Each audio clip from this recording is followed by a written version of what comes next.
It is the latest edition of NBA TV's Making the Call, starring, as always, the TV star himself. The NBA's Vice President of Referee Operations, Joe Borgia, with Dennis Scott. I'm Jared Greenberg. He's starting to like this TV thing. Yes, he is. I've heard he's got a fan club up in the Northeast. Yeah, my wife. Well, that's got to start somewhere, Joe. As we have talked about in previous shows, we wanted you to get involved, and today is a perfect example. We want to thank all the viewers at home for tweeting in questions to us, and many of the topics today were selected from those that use the hashtag Making the Call. And we're going to start with an interesting term, verticality. It is legal in Scrabble, so it's kind of a real word. I guess it is, verticality. Joe, and really it's a complex call, and one, especially in late games, causes the referees and fans and announcers to say, hey, what's going on? There's a lot of parts to the verticality. I think people think it's very simple, vertical. Okay, that's only part of the equation. And we're going to show you a few plays, and we're going to break them down exactly how many different parts there can be involved with these plays. All right, let's take a look at the first example from the Los Angeles Clippers. Ryan Hollins playing some defense. So let's look at Ryan here. So let's start with the simple part. Is he standing vertical? It looks good to me, Joe. Looks good, okay? And then the second part would be, does he jump vertical? I think he jumped vertical, but Xavier Henry knocks him back. Well, there's going to be some movement with him when there's some contact, but as long as he jumped vertical, we're in good shape. All right, some of us are vertically challenged, not like Dennis here, but show us exactly what you mean, Joe, with verticality and what's legal and what the referees are looking for. Okay, well, first, like we talked with Ryan Hollins, we're talking about how my body and arms are. Now, you saw Ryan's arms were slightly forward. Well, to ask somebody to put their arms back, I mean, that hurts your shoulders a little bit. That's so not realistic. Being slightly forward, we're okay. Now, they can't be at 45, okay?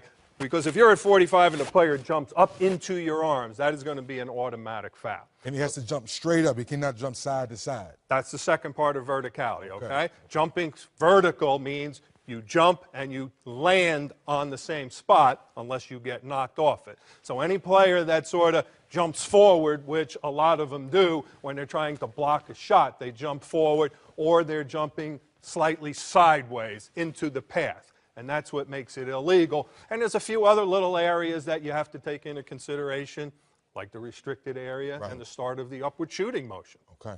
So if you're in the air in the restricted area, it's legal. As long as you jump up to defend the drive to the basket, you are considered legal, and the restricted area does not apply. So regardless if it's a shot or a pass, as long as you're vertical, you're good. Well, the defender doesn't know what you're going to do with the ball, so the same rule applies. As long as you are jumping vertical and your body is vertical to defend the drive, you're in a legal position. All right, the next example of legal verticality comes from Paul Pierce of the Brooklyn Nets as they took on the Orlando Magic. Victor Oladipo drives in, but Joe, as we see here from Pierce, he's okay. Okay, let's take a look at it here, and we have it on screen here. So we got the drive to the basket. So we're looking again, when does Oladipo start his upward shooting motion? Is Paul Pierce at the position? Okay, so right about here, he starts up. So Paul Pierce, is his body directly in the path of the shooter? And the answer is yes, even though he was slightly in the restricted area. Right. The next area we're looking at, does Paul jump vertical? Okay, and I think from this angle, you're going to see Paul jumps relatively vertical until that contact comes, which knocked him over to the side and backwards a little bit. So that is a legal defensive play by Paul Pierce. All making sense to you? All makes sense. So as long as you go vertical, regardless if you're out, say in the mid post or the low post, you're legal. Anywhere on the court, as long as you are at the spot prior to the upward motion and you jump vertical, you're in a legal position, so it should not be a blocking foul. Now, you still have two other choices. You can have a no call or an offensive foul. Right. So there basically is three calls that you guys are looking to make, your officials. On block charges, we're looking at three calls.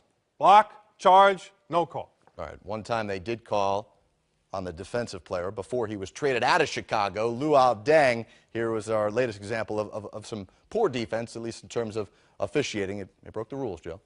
This one's a little different twist to the verticality principle. We don't have a drive to the basket.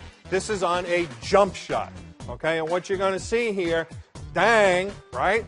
His body's straight up, his arms are gonna get straight up, but what does he do? He moves forward. Forward. Yes, Okay, yes. so that would not really be considered vertical.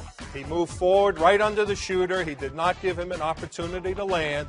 Therefore, that is a shooting foul. So that's why you got to contest that shot and kind of get out the way.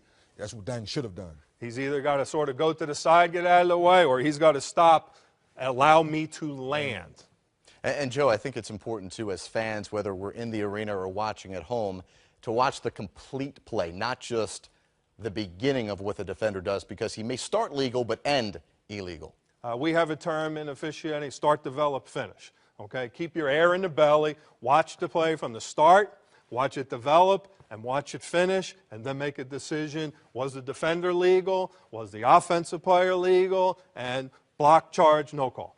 All right, we are just getting started here on Making the Call. Joe Borges is going to put us through the test throughout the entire program. And when we return, another topic chosen by the viewers on Twitter, traveling. And what the heck is this hop travel that everybody's talking about these days?